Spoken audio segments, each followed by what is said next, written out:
So if I want to build this essentially butterfly net around my X bar, and I want to make sure that 95% of all samples will capture it, then I'm going to build a 95% butterfly net. And so in order to do that, of course, I knew that my sample mean was 112 and my standard deviation was 15 over the square root of 50, which is approximately 2.12.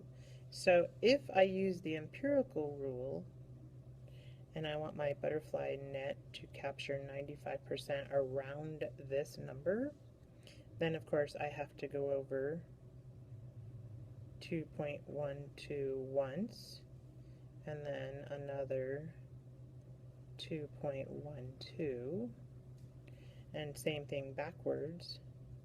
I would go back 2.12 and then back another 2.12, so two of them this distance, so that from that number 95% of my values now fall between 107.76 and 116.24.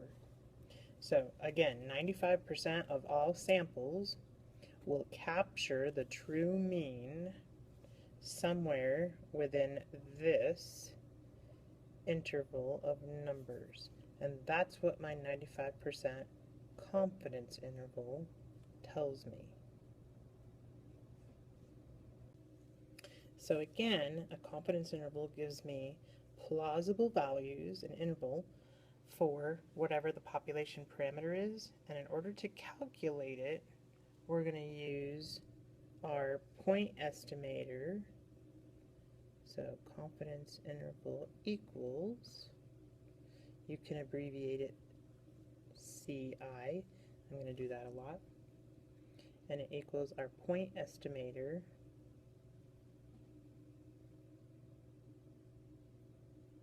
plus or minus our margin of error, and that margin of error is essentially the butterfly net.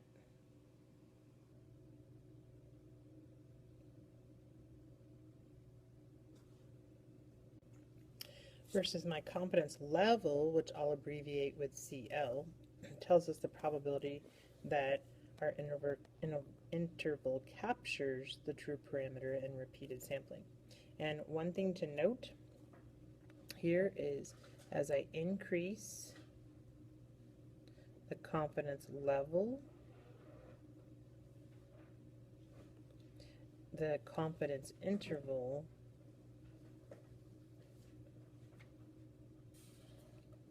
gets wider. Whee!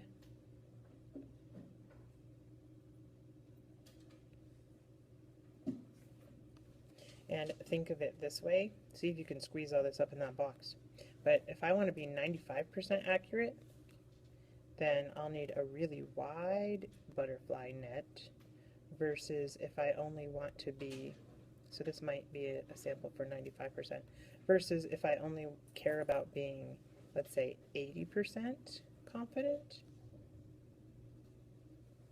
it's going to be much narrower because I'm not as confident that I'm going to capture that true parameter. So this margin of error is basically like the butterfly net, and it's the length of the interval, or the length of my butterfly net, on either side of my point estimator.